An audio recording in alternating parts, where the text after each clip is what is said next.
Today we have to move some rather absurd theories regarding the casing stones out of the way. Don't know why they still float around, so let's get rid of them. Hello and welcome back to the channel.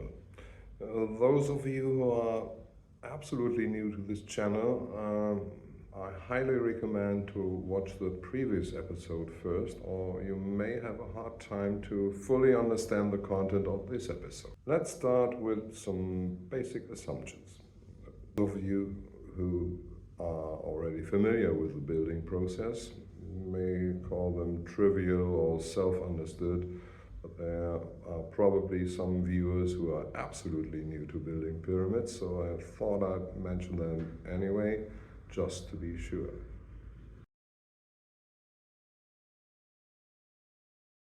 There is this theory out there that claims that the Egyptians would build the raw pyramid first, basically like it looks today, and then lay the casing stones from top to bottom along with the polishing process.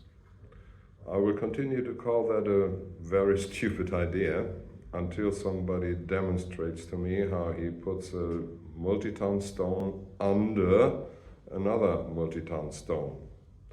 That's simply not how masonry works. So we can safely assume that the casing stones were laid along with the other stones of the layer. There is a theory out there that the casing stones were laid as square stone blocks, and the beveling would occur along with the polishing process. That would be highly inefficient. A casing stone would lose about a quarter of its weight through the beveling. Assuming an average depth of the casing of 1 meter, that would equate to about 50,000 tons of stone that the Egyptians would have pulled up on the pyramid just to cut it away and let it fall down. Not to mention that they would have those 50,000 tons of rubble removed later on. And that's not all. The casing stones are made out of a different material. The white limestone cut in a quarry near the town of Tura, some 15 kilometers away on the other side of the Nile River. So not only would they have to put those unnecessary 50,000 tons on sledges and pull them those 15 kilometers, they would also need to load them onto barges, ship them over the Nile, unload them, put them back on sledges, and then pull them the rest of the stretch to the pyramid. So we assume that the beveling occurred in the quarry, and the surface of the casing stones would be smooth enough to easily walk upon, but not polished yet. And there would be some bosses.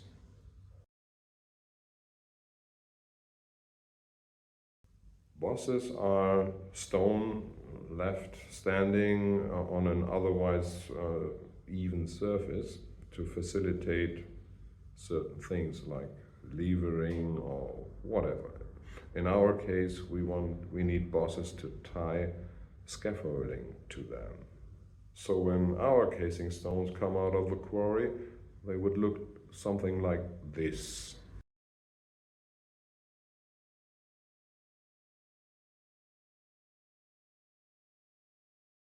According to a widely accepted theory, the polishing would occur from top to the bottom of the pyramid, along with the removal of any external ramps.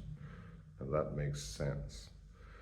While it would be much more convenient for the stonemasons to do the polishing in a workshop in the quarry, it would create a high risk of damaging that precious surface during transport, lifting, or laying, or even by some item that randomly falls off the top of the pyramid on them.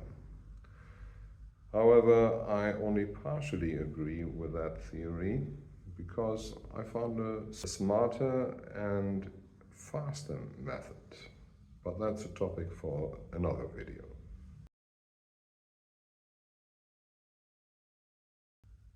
The line method is not restricted to a certain orientation. In fact, you could even change the orientation with a moderate amount of work. However, I didn't find any use for this little feature. So for now, we just assume that it was oriented south to north for 3 reasons. Number 1, the main quarry for the stones was south of the pyramid. Second one, the other stones like the casing stones and the granite blocks, they were shipped to the pyramids, so they arrived at the port. And the way from the port to the pyramid ends at the southeast corner of the pyramid. And third, the inner structures of the pyramid, like the burial chambers and the great gallery, are all oriented north to south. And they require some special building methods and probably special transport methods. So I think it would be nice to have all those special methods concentrated in a rather narrow strip in the center of the pyramid and have building normal style left and right from that. So that's it for today. As always, like, share and subscribe, and see you in the next one.